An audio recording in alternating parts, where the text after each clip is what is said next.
Author's note: this is a dark romance story containing mature themes. Reader discretion is advised. Alina was cleaning the bar counter when she felt it. That familiar burning sensation on her skin. Someone was watching her. Again. She didn't need to turn around to know who it was. For the past 3 weeks, every Friday night he came, sat in the corner booth, ordered whiskey, and stared at her like she was the only person in the crowded club. "Table 7 needs you," Sarah whispered, nudging her with a nervous smile. "That guy, the one who tips crazy." Alina's heart stuttered. She hated that her body reacted, hated that her pulse quickened just thinking about walking over there, about being close to him. She grabbed the tray and made her way through the dim lights and loud music. With each step, she could feel his eyes tracking her movement. Possessive, hungry, dangerous. When she reached his table, she kept her voice professional. "Your usual." "Sit." One word, spoken like a command, like he owned her. "I'm working. I bought this club an hour ago." His voice was smooth, dark like aged whiskey. "So technically, kitten, you work for me now. Sit." Her blood ran cold. She looked into his eyes, dark, intense, completely serious. This man was insane. "You can't just buy a club because I want 5 minutes of your time without interruption." He leaned back, and for the first time she saw him smile. It wasn't warm. It was the smile of a predator who'd finally cornered his prey. "Watch me." Against her better judgment, she sat. Her hands trembled slightly as she placed them in her lap. "What's your name?" he asked, even though she was wearing a name tag. "You know my name. I want to hear it from your lips." "Alina." "Alina." He repeated it slowly, like he was tasting each syllable. "Beautiful name for a beautiful girl." "What do you want from me?" Her voice came out shakier than she intended. He leaned forward, and suddenly the space between them felt suffocating. "Everything." My breath caught in my throat. The way he said it, like it wasn't a request but a promise, made every nerve in my body scream danger. "I don't even know you." "Adrian Volkov." He extended his hand. "Now you do." I didn't take his hand. "Look, Mr. Volkov." "Adrian." "I'm not interested in whatever this is." I started to stand, but his hand shot out, wrapping around my wrist. Not painful, but firm, possessive. "Let me go." "I will." His thumb traced small circles on my pulse point, and I hated that my body betrayed me, leaning slightly into his touch. "But first, let me make something very clear, kitten. I'm not a good man. I'm not the kind of man who takes no for an answer. I'm the kind of man who sees what he wants and takes it. I'm not a thing you can just take." "You're right, you're not a thing." His eyes darkened, something almost vulnerable flickering there before disappearing.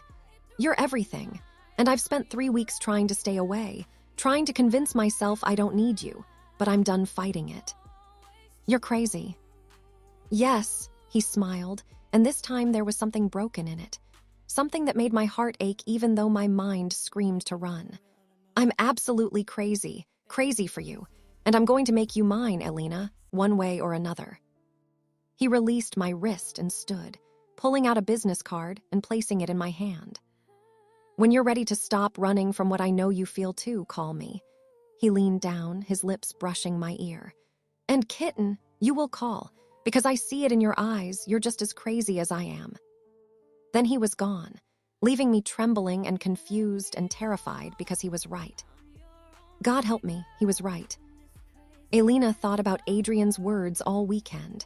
She told herself she wouldn't call, that she'd forget about him, but his business card burned in her pocket like a brand. Monday morning, she was at the university library, trying to focus on her psychology thesis, when someone slid into the seat across from her. "You're Alina, right?"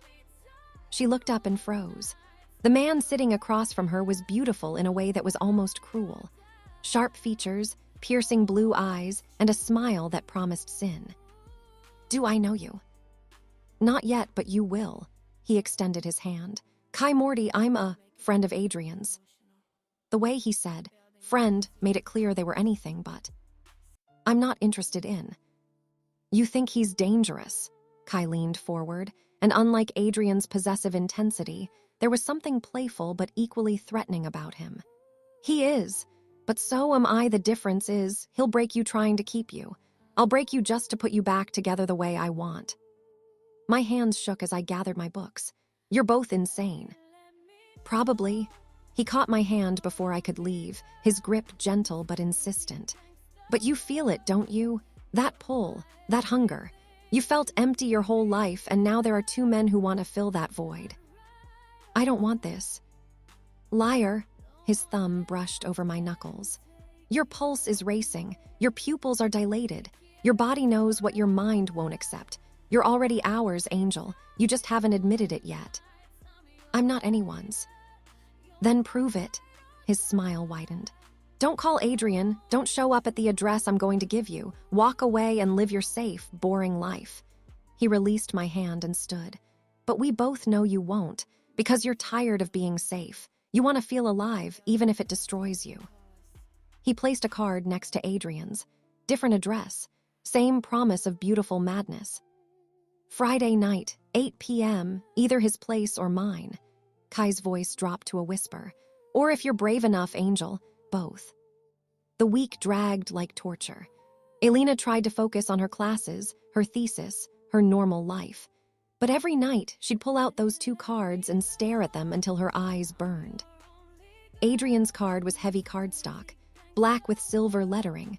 Professional, powerful, it screamed control and dominance. Kai's was simpler, white with black ink. But there was something dangerous in its simplicity, like a wolf in sheep's clothing.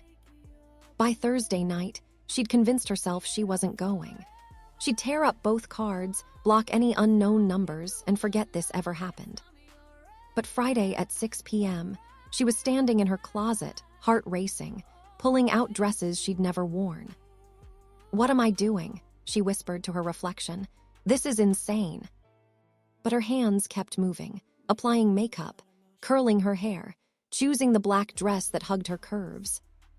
Because the truth, the terrifying, exhilarating truth, was that she'd felt dead inside for so long, going through the motions, existing but not living. And these two dangerous men made her feel alive. At 7:45, I stood outside Adrian's building, a sleek glass tower that touched the clouds. I could still turn around, still run back to my safe, boring life. The elevator doors opened before I could press the button. Adrian stood there, dressed in a dark suit that probably cost more than my entire year's tuition. He looked like sin personified, dangerous, beautiful, mine. No, not mine. I'm not doing this. I knew you'd come. His voice was rough, like he'd been holding his breath for days. How did you? I own this building, kitten. I know the moment you stepped through those doors. He held out his hand. Come upstairs. Let me show you what it means to be mine. I should say no, should leave, but my hand moved on its own, fitting into his like it belonged there. The elevator doors closed, sealing my fate. Just so we're clear, his voice dropped as he pulled me against him, my back to his chest, his arms wrapping around my waist like chains I didn't want to break. I'm not letting you go, ever. You're mine, Alina, mine to protect, mine to possess. Mine to love in the only way I know how, completely, obsessively, madly. What if I want to leave? My voice trembled. You won't. His lips brushed my neck, sending shivers down my spine. My body melted into his despite every rational thought screaming at me to pull away. Because I'm going to make you feel so good, so complete, so alive that the thought of leaving will feel like death. The elevator reached the top floor. The doors opened to reveal a penthouse that was all floor-to-ceiling windows and dark masculine furniture. And there, sitting on Adrian's leather couch with a glass of whiskey and that devastating smile, was Kai.